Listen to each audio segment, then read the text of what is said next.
frankly. So get out there, get active, tag you're it, and double check your voter registration because Republicans are purging voting rolls like there's no tomorrow.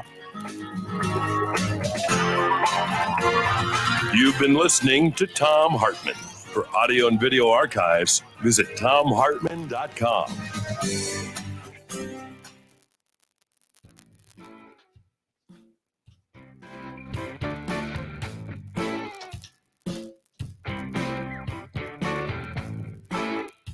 Yes, folks, that music sounds familiar because that is the theme song written and given to the hostess with the mostess, Lisa Linell. And here comes Business Babes.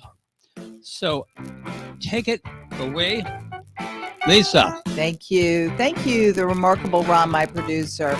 And welcome to Richmond Business Babes here on WRWK 93.9 FM, The Work, where you will get your weekly dose of celebrating successful women all over the RVA.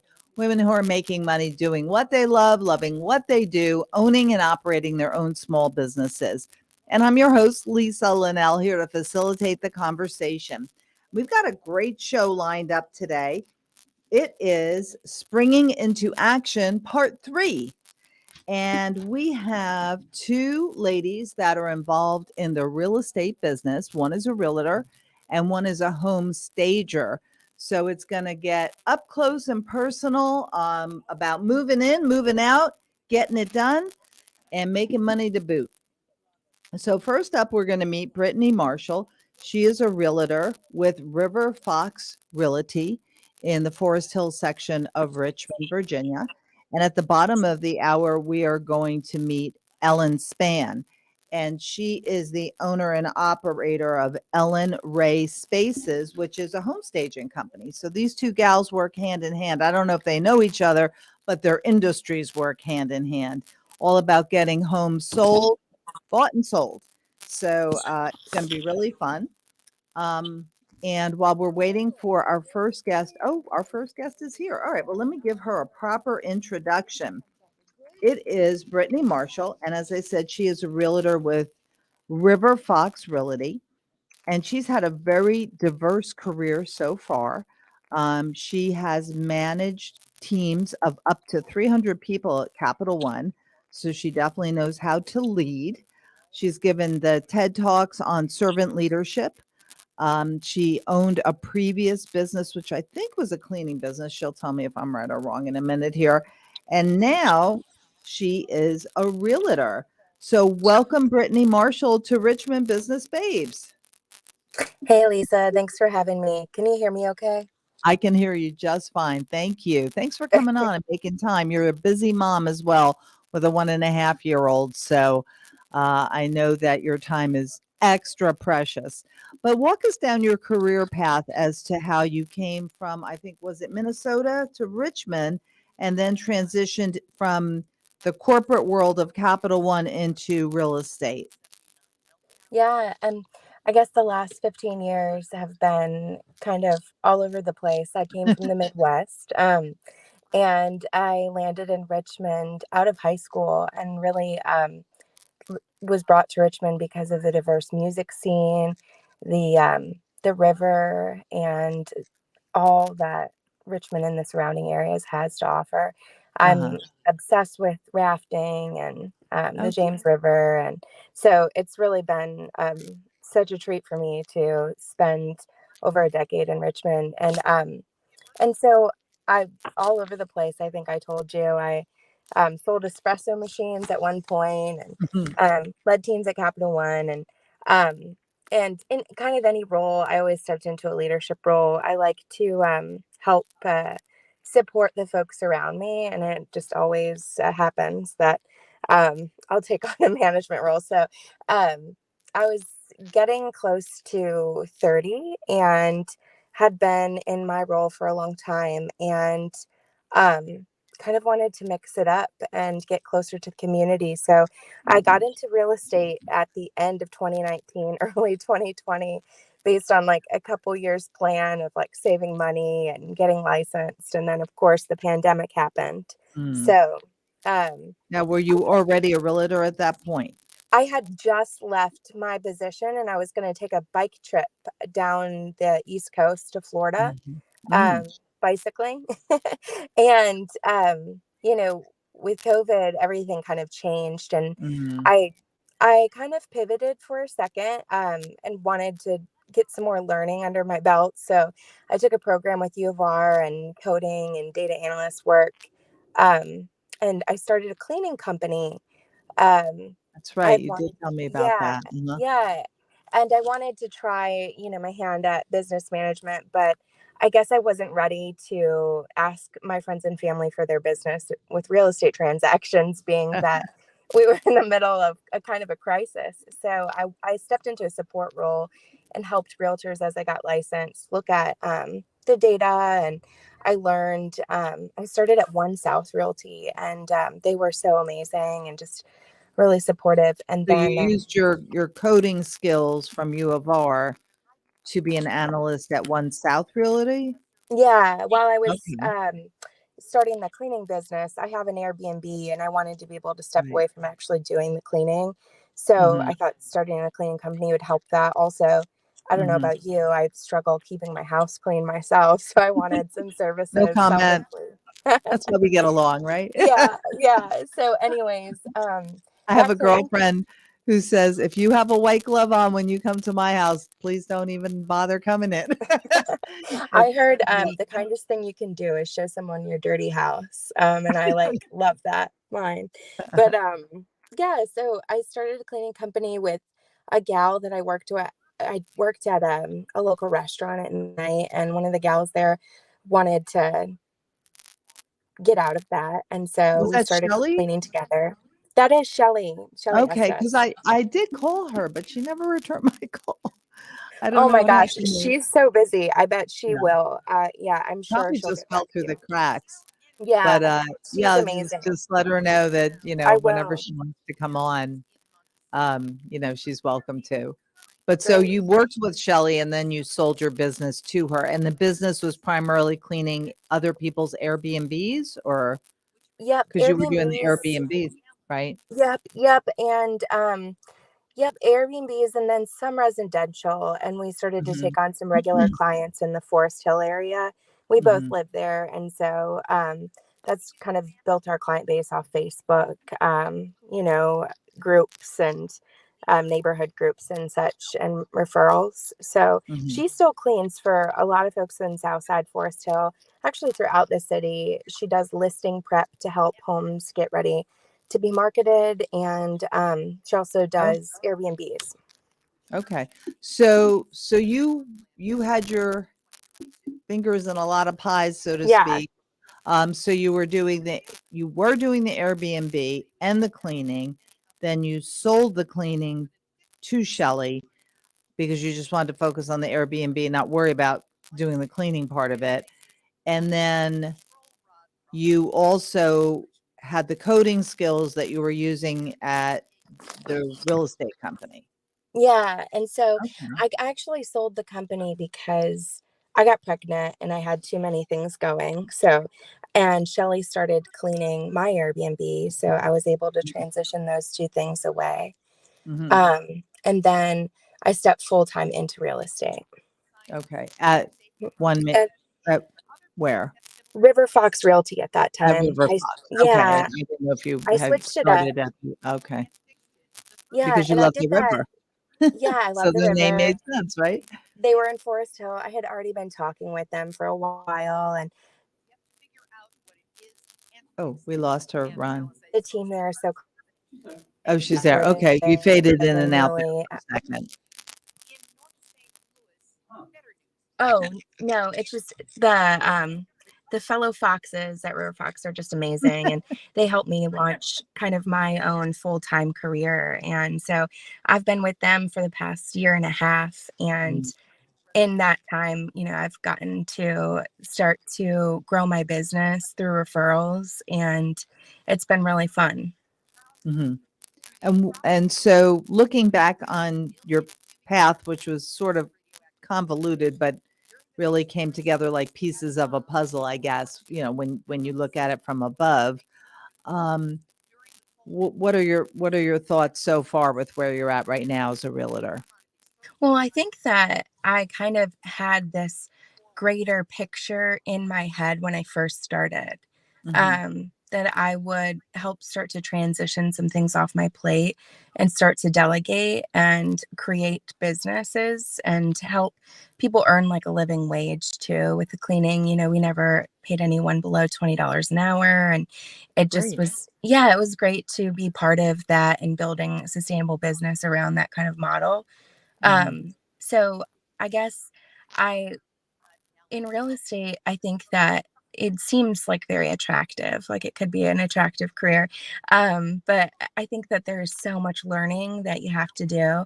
And for Hmm. me, it was nice to keep my head down for the first, year and really focus on watching the deals around me, being Hmm. fortunate enough to be mentored and to learn about the housing market and economics behind real estate and how, everything is moving so rapidly because of the pandemic. We're just in, such a changing market. And so I wanted to be able to really be a trusted advisor to my clients so that I could grow my business organically and hopefully strongly throughout the, next 5 to 10 years. Wonderful. So looking back in the year and a half that you have been a realtor, first of all, what are the startup costs? Because I think a lot of people don't. I mean, there's the training so that you can get your real estate license, right? So there's a fee there, correct? Yeah. And then when you are with a realtor, you still need to pay, I guess, cover your seat, so to speak, where you still pay for your advertising. Talk about the startup education and fees. Yeah. So there's a lot of associated fees with practicing real estate and carrying a license. Mhm. You have to test to be licensed. So there's a fee there. You also have to meet like a requirement of like learning hours, and there are fees Wait, let's back associated. up. So where did you go for your education and then your actual testing, and what were the costs? Okay. So I actually took the real estate class like 2 years prior. Mhm. Um, and I think the cost around that was about $300, maybe 400. Where did you take it? Online or in Yeah, well, it was in classroom. It was mostly Flint, and I did it on the weekends. And it was over the span of several weeks. It was 2 years ago. Sorry. Well, actually, four now. Wow, time's flying. But then I took a refresher with Mosley Flint online right before I got licensed, and just went through the online course, and I had already met the classroom hours from the Mhm. course prior. Um, and so, And what was the cost of taking the exam, and what was the cost of the classroom? so the classroom, I think the classroom is online is probably closer to $200, and Okay. taking the exam, I want to say maybe $100. So it's not super large investment there. No, and then you have to pay an MLS fee to use the service. And what is Um, the cost of there are that? quarterly fees. Well, Mhm. there's a startup fee, and then there's your like quarterly ongoing fees. Mhm. Your startup fee, I don't know. I think it may be prorated. Don't catch me on these things. I think you need to do your research if you're interested in the courses. But it is, I would say it's about $5,000 a year. You have to take continuing Okay. education classes. Um, you know, Mhm. most people, there's a lot of different paths. A lot of Because people and the can, reason I'm wondering and I'm curious, and if you've just tuned in, we're talking with Brittaney Marshall. She is a realtor with River Fox Realty, and you're listening to Richmond Business Babes. I'm your host, Lisa Linell, here on WRWK 93.9 FM. And the reason I'm asking Brittany is not to put you on the spot or anything, but like I think a lot of people go into real estate sort of as dabbling. And yeah. if you're looking at a $5,000 a year, uh, you know, ongoing cost, let's say, and I guess you really haven't even gotten into advertising yet, or maybe you have, but how many homes do you have to sell to make that up? And I know it depends on the cost of the home. And then going backwards from that, how many people do you have to see to list or to, you know what I mean? So a lot of people, I Yeah. think, go into real estate thinking, well, I'll just have my license and I'll dabble, but it's really not cost effective if you're not active in it, is it? Well, so there's a lot of schools of thought around this. For me, I think that if you're going to be handling, the purchase of someone's home, you really want to know what you're doing. And I Mhm. don't think you can do that part time unless you learned and then stepped away from it. And now Mm. we're just doing like casual deals. But I think that there takes some amount of like full-time effort into being like knowledgeable in the current market because it's Mhm. always changing. Mhm. And How so, has it changed so far in the year and a half that you've actually been active as a oh realtor? God, it's so many ways. Mhm. I think that the market had a rapid appreciation um, because there's such low inventory. We've got like nationally low inventory across the board, in some areas lower than others. And then at least the Richmond area, a really like rapid increase in population and growth and people Yes. moving to the area and Apartment surrounding buildings areas. too are just I popping up mean, all over the in place. like zoning and planning meetings recently, I heard some number around 30% growth in Chesterfield before Mm. 2030. And I mean, that's pretty much Richmond as a whole, like, and the greater Richmond area, 20% growth before 2030. Again, don't quote me on that, but like it was the number that I recently saw and I was just Mhm. amazed. Um, so yeah, I think that we still have low inventory, even though we've got so many people coming and so much jobs and Mhm. growth. You can't build more houses that fast. Right, right. And I think a big factor is there's an influx of population from other outlying areas, whether it's Northern Virginia or even I'm from New Jersey. I mean, I originally came here to the Richmond area because it was more conducive to our lifestyle and our budget than what New Jersey had to offer. So, I think there's a lot of people coming from the Northeast and also from Nova, right? Coming into Richmond, especially because you can work remotely now. So you don't have to, if you have a position in the greater, Washington, D.C. area, you know, chances are you can work remotely. So you don't have to be in that Fairfax, Arlington, Yeah, you're even, absolutely right. With yeah. the remote work, I think it's a really big game changer for people. Mhm, mhm. That's great. So what have you learned? What has been your aha moment, Brittaney Marshall of River Fox Realty, so far in the last year and a half that you've been doing this? What have you said? Wow, that's fantastic, or wow, I should have done XYZ, and next time I will always do XYZ. Oh God, it's like daily. No, I think that being collaborative and being part of a strong team has been helpful. Um, so that I've always got support. Every transaction's a little bit different, so you're never dealing with the same thing. So you have to be a problem solver and find Mhm, resources. I mhm, think that I learn something every day that I probably, like I think creating systems and paying attention to like the not so glorious aspect of tracking and really knowing your business is so important. mhm. And getting like a great tax professional early on, that would be helpful. Okay, that's important. So let's talk a little bit about numbers if you're comfortable doing so. Okay, so um, you've been doing this for a year and a half. Um, last year. So I guess whatever 18 months ago when you started. All right. So for the first year, uh, how, do you go by houses sold? Do you go by revenue?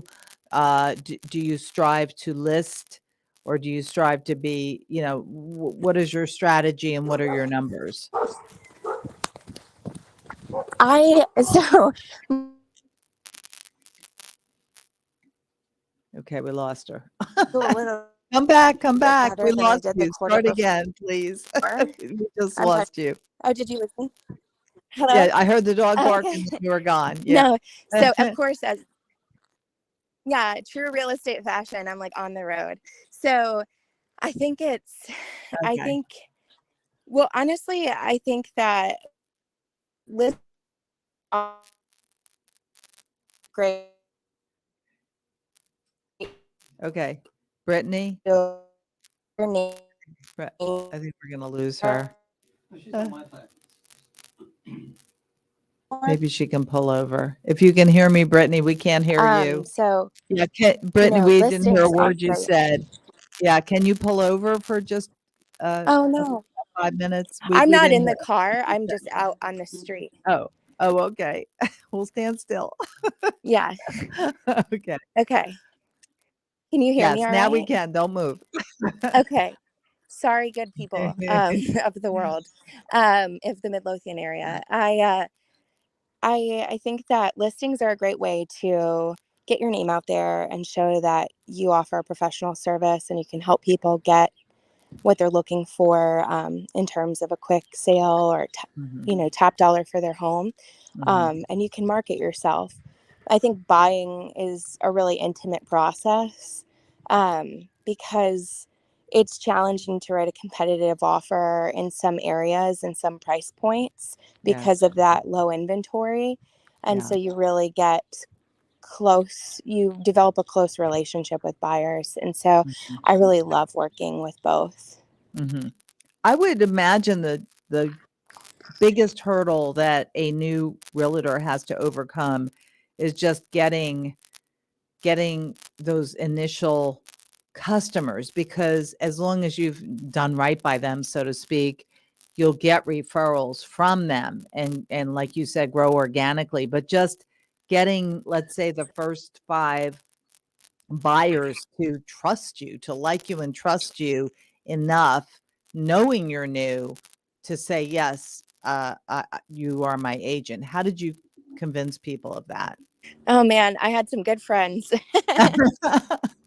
Yes. I had some good friends that let me work with them early Uh-huh. on. And so I'm very grateful to them. I know, that's great. I think that, there's so many different schools of thought in how to do this business. If you don't have a robust network and you don't have a lot of groups that you belong to, that you're a trusted advisor in, you can purchase leads through Zillow or buy these leads. I think that can be, it can sometimes be a good option. I've tried that before and it pays for itself and probably 30% over. Mhm, Um, but you don't, I mean, I guess I've just gotten busy enough from the referrals. And so I say like buying leads can be a good way to bridge that gap in the beginning. mhm. Um, you just have to be really diligent about following up. I got a Zillow lead when I was in labor and I took the call. um, And then what happened? I told them that I would follow up with them the next day.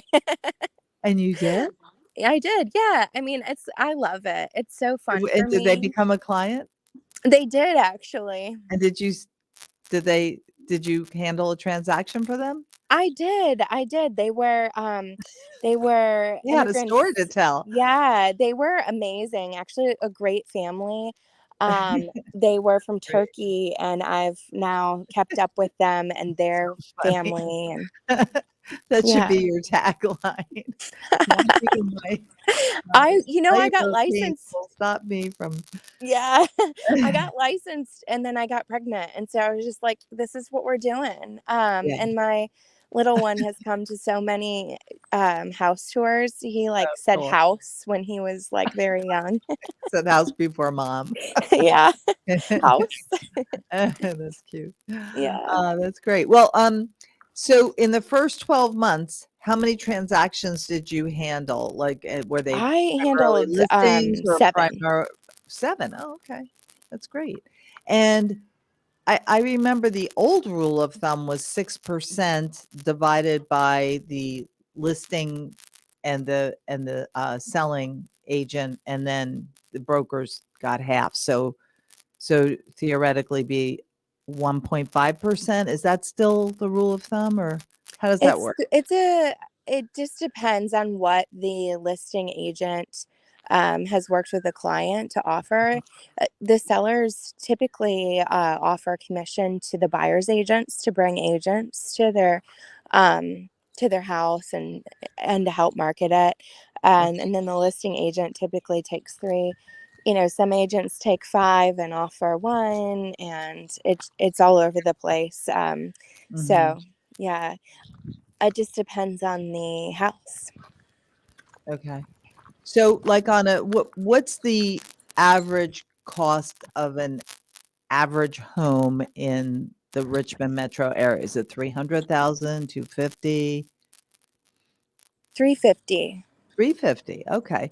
So in a Mm-hmm. typical deal, let's see, if it was 300 and it was 6%, that'd be 18,000. So Mm-hmm. do the math. I don't know. It would be a little more than 18. So say it's 20,000, right? Mm-hmm.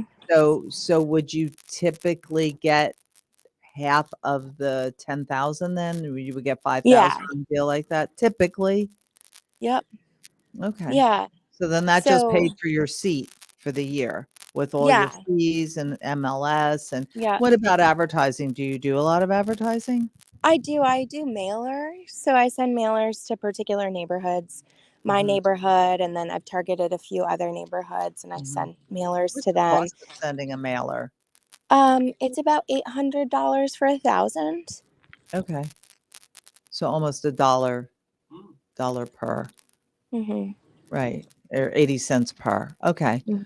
And what has been your success level on that? Has it been Um, 5% or? yeah, I don't do it Mm, as diligently as I should. uh-huh. I never want to like spam someone or come off too strong. So, I mean, I to one, I probably send out about 500 and I usually get like 2 to 3 calls from them. So, Okay. it's pretty good. Uh-huh. And so if you send out 500 and you get 2 to 3 calls, would your conversion rate be one of those 3 or Well, not? my conversion rate is about 80%. No, great. Um, so I'm really lucky to have a high conversion rate. I just put them in my follow-up management system and I try to follow up with them in kind of like a systematic way, making sure I Mhm. show value and invite them to things and develop a relationship. What would you invite them to? I think sporting events in the area, mortgage lenders will often host things for Oh, buyers and invite them to those. uh-huh. If Uh, I host an event, then I invite them to those. what type of event would you host? Would it be through Um, River Fox, like a joint event with other realtors? Sometimes, yeah, we have a Mm, holiday party every year, and we invite mhm, our clients or people that we've been talking with, and that's a lot of fun. I do like small events, so just depending on the people that I've connected with, I like to invite like 5 to 8 people to like different events throughout the city. It could be like a bingo or bowling, just that's small nice. things. Yeah, Yeah. just intimate. That's nice. Yeah, so I can get to know people better and Uh-huh. become a trusted advisor for them. Wonderful. So if I were coming to you, Brittaney Marshall of River Fox Realty, and I were, I had just gotten my real estate license and I was all bright-eyed and bushy-tailed, what would you tell me? You'd say, okay, Lisa, let's sit down and have a little talk here. What would you I would advise me to do? I would probably just invite you to go for a walk and get to know you better. I think it's like everyone's path is a little bit different and gets into real estate and everyone's business looks different for them. So I couldn't say, what works best for you, but offer advice and, um some friendship in the business. I think that it's really great to get to connect with other agents too. Right, right. And what is next for you going forward? Oh man. Well, hopefully, I can get to this open house on time. Oh, okay.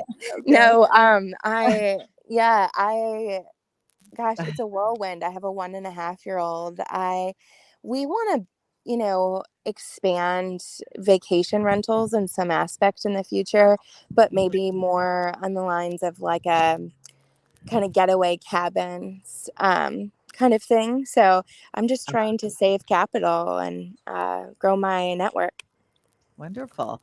Well, I think you're off to a great start. And Brittaney Marshall of River Fox Realty, I want to wish you all the best, much success. We'll let you go so you can go to that open house. But thank you for making time to come on Richmond Business Babes. Yeah, thanks so much for having me. It was fun. Absolutely. Take care. You too. All right. Well, that was Brittaney Marshall, and she's realtor with River Fox Realty, focusing primarily on the Forest Hill Metro Richmond area. And she's one busy gal. She's a mom, and I really liked her style. She just seemed very welcoming and warm and dedicated to her clients. So I know she'll do very well. So we wish her all the best here at Richmond Business Babes. And in a minute, we will have the other side of the real estate industry. We'll be talking to someone who does home staging, which is a very important aspect of the home selling and home buying process. So we'll be talking to Ellen Spann in just a minute. But before we continue, just want to say you're listening to WRWK 93.9 FM, The Work. I am Lisa Linell, host of Richmond Business Babes. And with me is my producer, the remarkable Ron. And we're having a good time here today, aren't we, Ron? Indeed. Wherever we go, Ron and I have a good time. Spring is here. That Spring helps. is here. And on Tuesday, we went to the Leadership Metro Richmond Board Connector. Yes, that was fun. That was really great. Lots of great communitarians there. Very interesting people. So if you missed it, I would encourage you to go to their website, LMR Leadership Metro Richmond. They are a community-focused nonprofit, and they work with other nonprofits to get people on the boards of the nonprofits. So if you're seeking a position on a board or just wanting to volunteer for a nonprofit, I would definitely check out LMR. And I think Ron is signaling me that we've got our next guest waiting in the wings. And this is Ellen Spann. So let me tell you a little bit about her. Ellen is also involved in real estate, but she is not a realtor. She is a home stager. She is the owner of Ellen Rae Spaces. And she is certified through the home staging resources industry. And she began her staging and redesign business in Richmond at the start of 2020. So now we have two gals who kind of started right around the pandemic. She's doing very well. She has many clients, building strong partnerships with realtors and also the homeowners themselves. So welcome, Ellen Spann of Ellen Rae Spaces. Hello, good afternoon. Good afternoon. We're so glad you made time to come on Richmond Business Babes here on WRWK 93.9 FM, The Work. Our previous guest, I don't know if you got to hear her, but she was on her way to an open house. And when I was scheduling Ellen Spann of Ellen Rae Spaces, she said, I'm pretty sure I can do it, but if a realtor calls me, forget it. I'm out. So thank you for making the time and juggling your schedule. Well, walk us down your career path. How did you become the owner and operator of Ellen Rae Spaces? How did that all take place? It was a path. It was a journey. It was definitely a shift. In my later years, I'm not in my 20s anymore. I don't really even remember my 20s. But I in the club. yeah, it's a good club. I like the current club. I started actually, I went to school and started work actually in the hotel business. So that was what I did for several years, and just working in hotel business out in Arizona. Started there. That's where I'm Are from, you where a I was native raised. of Not a Arizona? native. Yeah, native Californian, but my family moved there when I was in grade school. So I was Okay, in Arizona a long that's time, went home. to college there, went Mhm. to, started my work there in Scottsdale, and then took a job with hotels in Northern Virginia. So Hmm. I was up there for several weird years in the 90s and opening up a conference resort up there. But um, and I was also married to a hotel person, and so I was always in the hotel business. And then when I became pregnant with twins, I had to take a little step back from all the travel and the work. Mm. And also, we moved every 3 years just to the Uh, nature of the business. So the first time I was pregnant with them actually in San Francisco, and then moved across country, and they were actually born in New Jersey. oh, I love And New Jersey. yeah, and then for the next move, which was gonna be back to Arizona, I just didn't know what I was gonna do. I know I needed to sell a house, but I had these, young children. I had a rescue dog. Just life was busy, and I thought, "Oh gosh," Mhm. and I had to have people come through my home. So I staged it, not really even knowing the term. I just staged it. I thought, "Well, if it prevents well, maybe it won't take long to sell it, and we wouldn't have to keep it clean and tidy. It's a lot to keep up." Mhm. And so it When just you say you staged it, what did you actually do? You I got all actually the went groceries, through. put them Yeah, in the car, and all yeah, the I hid everybody. I just know, yeah, you hid everybody. You hid the dog, you hid the kids. Mom, kind of what mom's you out of the do. closet. Yeah, okay, don't look in that closet. Yeah, and if you hear noises, ignore it. Yeah, no, The I house just is haunted. We'll never sell. We'll never sell. What are those noises? I don't worry about it. Just screaming, crying children. I just knew, having also looked at houses before, I just knew what always felt good walking into a home. It felt good. And Yeah. clearly we have children in here. There's a playroom, but I just tucked away all the everydays. I made it a less personal. I just made it appealing. I really just tidied it up, got rid of the clutter. I just cleared it as though, I cleared it to what I thought I would like to see, as someone who Right. would be buying this house. And And I also knew yeah. it needed to present well.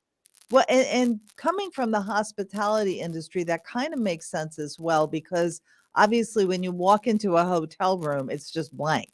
Feels, It's but furniture and it yeah, feels it's blank, but it feels clean. It feels like it's yes, expecting you. You don't feel like, I think that's the biggest challenge with work yeah, that I do. And what I try to tell people is, you want to walk into spaces where you don't feel like you're interrupting, or you're not welcome there, or they yes. weren't ready for you. And that's sort of how I approach these occupied listings, because the work I do is with homes that they're occupied. And that's how I started my own work. I didn't want, obviously, a family lived in that first home that I had, but I didn't want to feel like they were walking in and interrupting anything. I wanted them to come in and wanted it to feel open and inviting and pretty, and that they could see themselves in it. So, I had all the basics, but there weren't personal photos like they tell you to get rid of. That's obvious. And plus, you don't want people, walking through your and looking at your personals anyway. But I just cleared it and made it feel more like a hotel, more just open and inviting, but they could look at the house and not get caught up in all the personal stuff, and or if the Mhm. closets were too full, or if it felt crowded. You just kind of want to remove all those barriers, and that's what I did. And that house didn't even go on the market. The realtor saw it and he's like, I think I already have a buyer. It didn't go on, and I thought, yay, that's what I Yeah, wanted. you're talking about your original house in My Arizona. first original house. And then Okay. when we moved every 3 years, I just did the same thing. And not only were they not going to that dreaded open house, and they are necessary because they do Mhm. help show off your house, but I personally didn't want to get to an open house. I wanted to sell quick, but they were moving more quickly, like in a couple days, and for more. And I Yes. thought there was something to this. And I did that 5 times. So I Wow. just And, knew it and let me worked. just stop you for 1 second, Ellen Spann. Yeah. So you moved every 3 years. So I'm making an assumption, and correct me if I'm wrong, that you probably didn't have a lot of extra stuff, just because who wants to pack up all the extra stuff when they know they're going to move in another 3 Oh, years? no, no, no. Correct? No, I had stuff. I can fill a house. Oh, no. No, no, no. So the first house was a little Cape Cod. The next house was an Arizona house, and it was twice the size. Uh-huh. So I found furnishings and things. There was a huge, really local store that was going out of business, so I picked up pieces there. I just Okay. filled in the spaces. And then the next Okay. house was a similar size, and I moved things, but I didn't bring everything. So I'm used to pairing up or adding. So that kind of helped and balancing rooms and spaces. Now, So then you came to Richmond in 2020, or? I actually came to Richmond in just at the end of 2018. So moved here from Seattle. My Mhm. daughters had about 2 more years of college, and I was just wanted to get out of the Seattle area. I'd been there a couple of years and it was kind of cold. And my best friends lived here in Richmond. I've been coming here for years. So I loved this area. I loved this city. And I wanted my daughters to live on the East Coast area, and we're in this area. It seemed like a good opportunity, and it's such a easy, good sized city, and it had a lot to offer. So just came here and got everybody settled. And then just as I was about to launch this, it was, 2020. And Yeah. yeah, so it slowed everything down, I think, for everybody, but you kind of regroup and get Mhm. started again. So So you took a leap of faith and did launch it in 2020. yeah. What month was it after COVID had Oh started? no, it was March, and I was March. just Well, March of that's 2020. So really I when was it's, yeah, that's Yeah. just right So I about was when. just starting to go and meet, I was just going to start meeting, going to open houses. I'm not a big fan. I just didn't want to show up at brokerages or offices and things. I just thought I would start by meeting people individually. I like that one-on-one. So Mhm. I just was just starting to go to open houses and meeting realtors And then open one-on-one. houses stopped. Everything stopped. Yeah. Everything stopped, and Right. networking stopped. Everything stopped. The Yes. possibilities where you can actually meet people. And in my business, it's, relationships. Well, in a lot of businesses, but for mine, they're very important. It's trust building. The realtors, they're bringing you into their client's home. Mm, I'm working in personal spaces, so relationships are very, very important. right. So fast forward, it's March you started. Yeah. When did things ease up and you actually started getting business? And how did you get those first couple of clients? They were realtors, or they were people who owned a home with a FISBO that they wanted to sell it on their own. What were those Yeah, first? I didn't really start with FISBOs. It was just connecting, when everything, went online, then we're all just networking online. We're joining in on, the 212s and the BNS, everybody's in these networking group chats. And really it was just joining, I was a guest several times on a 212 group, and there was an amazing gentleman, Joshua Pucci, with Edward Jones. So there you would meet all these people in different professions. And Mhm. he was lovely because he was such a connector, and he'd been here a long time. And he said, I have a realtor friend. And it was just through connections, and then it's just having conversations. And then, we're all on Zoom. We became really good at it. Yeah. And then I just started doing it that way. So it was, a realtor reaching out to me Mhm. asking, is this something that you can do? And And you had no again, portfolio to show them at that point. Is that correct? I Or didn't, but I could take pictures of my own spaces, and I could also and I had actually did this while in COVID. I was actually doing online virtual, like, staging. So I was helping a family friend. She had an apartment in New York, and Mhm. she'd walk the space, and I'd Oh, tell her what I cool. would suggest with changing it, moving it around.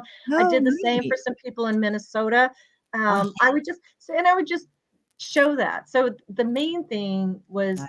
just helping, especially the homeowners that they're in that home while they're selling it, and they're dealing with kids and dogs and life.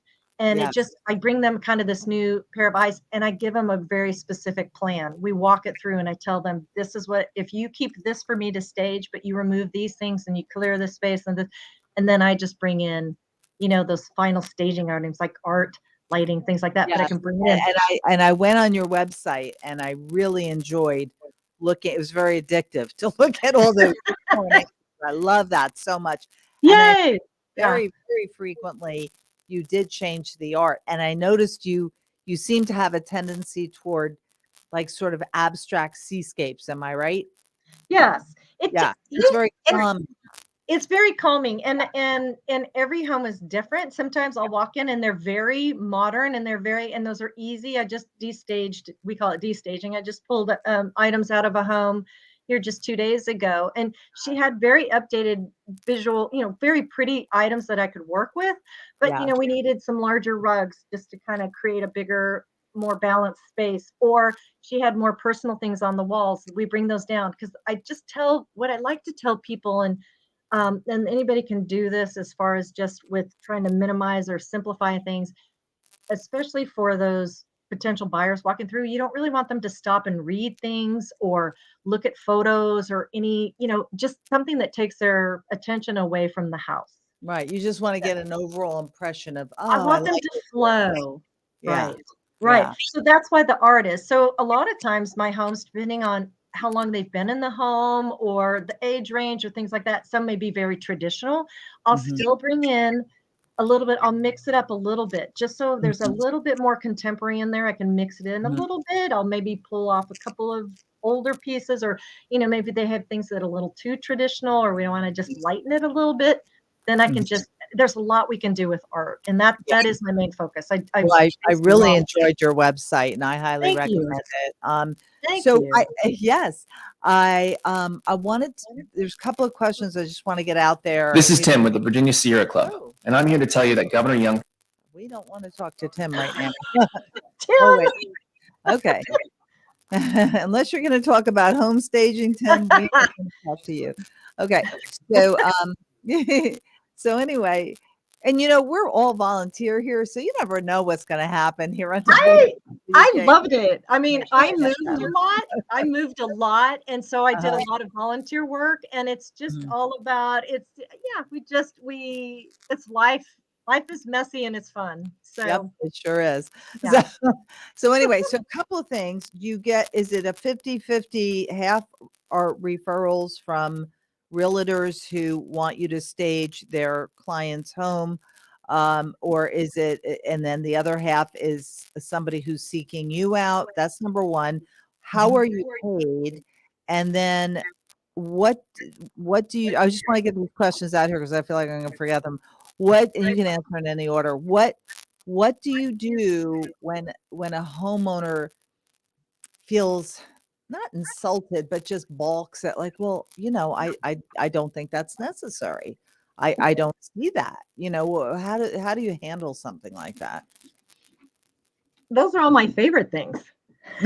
Is when they hesitate, or and I should say it's favorite, but I understand it, Mhm, mhm, and sometimes they don't. And well, let's see. So starting at the beginning. So I would say most of my work comes from realtors, because those are the people that I'm building relationships with. Those are the people that's repeat business for me. Those are people I work solo. I mean, I have assistants that help me, but I work solo in the designing of these staging plans, and then when I work right directly with the client in their home. So I enjoy having those long-term relationships. I enjoy having the relationships with the realtors. I and get the to know them, they realtor get to know me. pays you once the home sells, or how does that work? It depends. I'm paid. I'm just like any other service you would have come in. Say if you want your house painted, if you are getting landscaping, if you're doing anything, it's basically you're paid at the time of service. Okay. Many stagers vacant. So there's two different types of stagers. There's the occupied staging and there's the vacant staging. And the vacant stagers, they bring everything in. It's empty and it's a blank slate. They bring it all in. Occupied, like myself, I'm coming in. I'm working with what they have. We're adding pieces. We're just kind of highlighting. So And I'm a sorry to lot of interrupt, Ellen, but so the unoccupied stagers, that would be sort of a model home type it arrangement. would be, but there's a lot of people move. A lot of people, Okay, they've so transitioned out and the house is completely vacant. I And see. those we do want to have staged. At vacant home, it's hard. They sit longer. Well, they all sit. If they're not staged, they just sit longer on the market, and it's hard for Mhm. buyers to visualize things because the rooms are so empty. Yeah. And I've even found this when you take everything out, even when I take items out, it feels smaller. And you don't get a sense of what the room can do. Mhm. So the staging is really important to kind of highlight those spaces. But But you do usually, the occupied usually. but I do the occupied. So Okay. I'm working with what they have And I'm also making suggestions. Sometimes, many times, they have too much furniture. It's stuffed, it's full, there's things in the corner.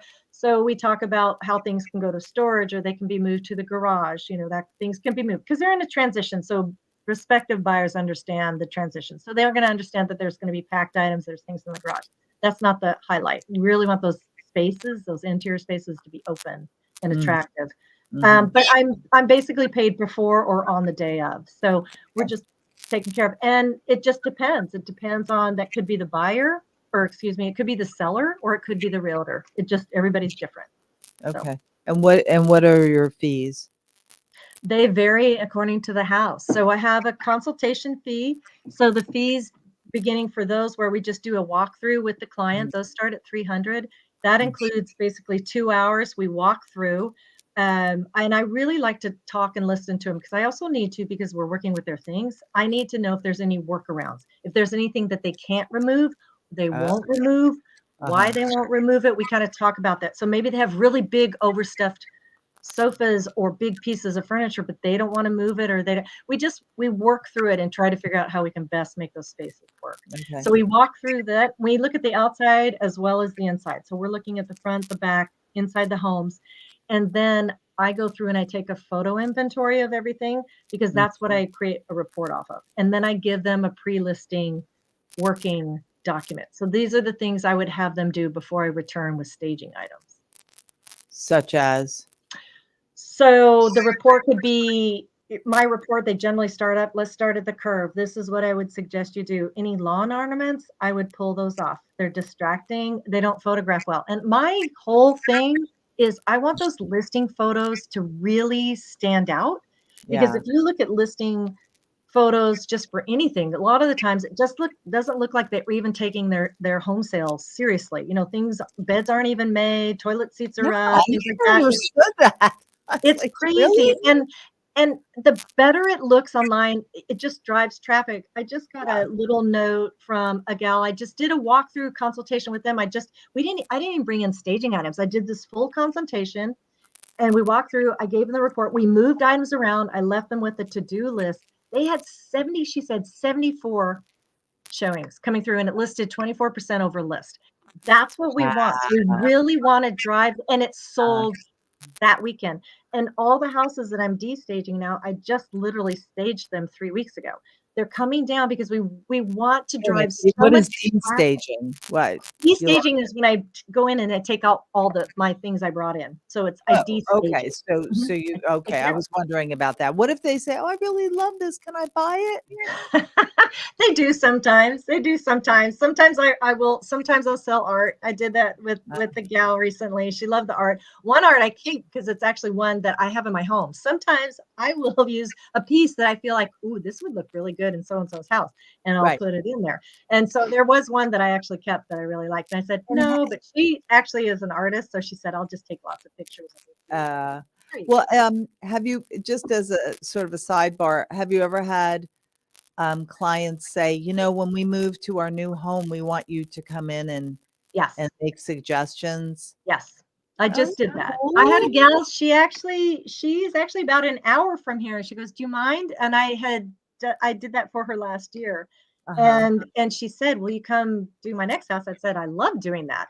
And I do the same thing. So we go through, and I actually met with her. She's lovely. And we just went through, she did not have anything hung yet because she was waiting for me, and she just had a baby. So, there was lots of other things, life going on, but she said, I'd like to hang things and I want suggestions. So we did. We spent a couple hours and we hung things, and we moved things around. We positioned things. We kind of shifted her furniture. And then I gave her some suggestions. Here's what you should look for. I would look for something here and something here and here. And she sends me pictures, which I love. She'll text me a picture and say, what do you think? And I love that. So I do it on the other end. It's a very rewarding business that you have. I mean, I would find it very rewarding. And I'm curious, Ellen Spann of Ellen Rae Spaces Home Staging Company. You had mentioned earlier that one house sold roughly 25% over list. Do you ever get a commission from, like, if it sells, for XYZ more than that, do you get any percentage of that? I don't. It's not really done. You know, it might be something I would love to do it. You were asking about my first stage. My first stage that I did here, it sold for 78,000 Wow. over its list. Yeah.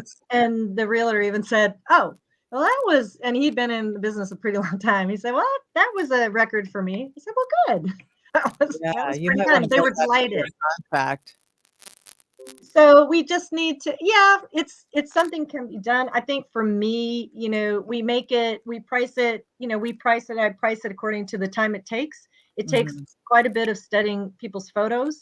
You know, once Uh-huh. I take those photos with the walkthrough, I have to Mhm. study those photos. I have to figure out again, and I'm looking at it the way maybe a photographer would see it. I try to get the angles of how they're going to take it because I really want those listing photos to be just Just awesome. I well, want them to yes, absolutely, and to make it, and it needs to feel fresh and inviting. So, so it takes a little bit of planning on my side for sure. and so just one last final thing, doing this now since 2020, what would you advise? What have you learned that you maybe would do differently? And what would you advise someone who is possibly considering becoming a home stager?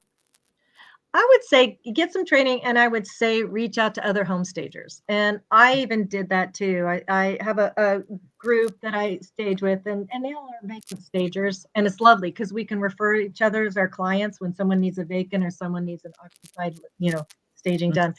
But it's reach out. Just I would suggest reaching out to people in the business. That's Mhm. what I did when I first got here. I reached out. It was a local there. It was the Real Estate Staging Association, which was a local chapter here. It's just I would never even think that was an existing oh, it organization. exists. So I'm a member of the national, but the local one, it disbanded shortly after I moved here. So I just reached out to some of the members and said, would you like to meet informally, Mhm. just so we can talk about the business? So I would say I think that's true for anybody looking to go into any industry, especially this. And I'm not an entrepreneur. I was a traditional worker. I worked for hotel businesses and then, volunteers, and I did things, so so starting your own business, I would say also talk to somebody who does that and get some of the business side of it, because that I would probably have done differently. I would have gotten more on top of that, just setting those items up, because I can stage. That's what it is. But you have to get the business side to it. You have to Well, get your what pricing. did you learn about getting the business side? And Ron's giving me the high sign here, so we'll have to just tell me. Sure. Was it taxes? Was it Yeah, uh, meeting have a good tax. people? Yeah, Yeah, the okay. good thing about that networking groups, get into local networking groups, is you're going to meet a tax person, you're going to meet a financial person. I already had a financial person from when I moved, but so yeah, just talk to people in the business, tell them to tell you the pros and the cons, and I think that's always the smart. And there's plenty of staging business here in Richmond for people. Yeah. So And what's next for you, Ellen Spann? I'm going to continue doing this. I love doing this. I'm going to try to do this as long as I can. It's very rewarding. I love working one-on-one with the clients. Mhm, I like making the difference. I like seeing those homes sell fast. mhm. So people can kind of just keep their transitioning going. They're already stressed. So if we can Yeah, ease that a little bit, that's very rewarding. very cool. Well, tell everyone how they can reach out to you. They can reach me anytime. Like you said, I have my website. It's Ellen Rae Spaces .com. I also have Instagram, also Ellen Rae Spaces, and they can reach me locally here at 804-774-0865. They can talk to me in person. I Thank would you love it. very much. Thank you for coming on Richmond Business Babes, and would love to have you back. There's so much more I'd Oh, like to learn about it, but well, I, thank you. Thank you for having me. And I appreciate you supporting the business babes. I really do in Richmond. It means a lot. all right. Well, thank you. All the best to you, Ellen Spann of All the Ellen best. Rae Thanks, Spaces. Lisa. All right. Thank you. Bye bye. Bye-bye. All right. Well, that wraps up the final episode of Springing into Action, Part 3, because it's all about spring and getting organized and doing what you need to do to be a Richmond business babe. And who is a Richmond business babe, you might be asking? Well, we come in every shape, every size, every color, and I don't know what else.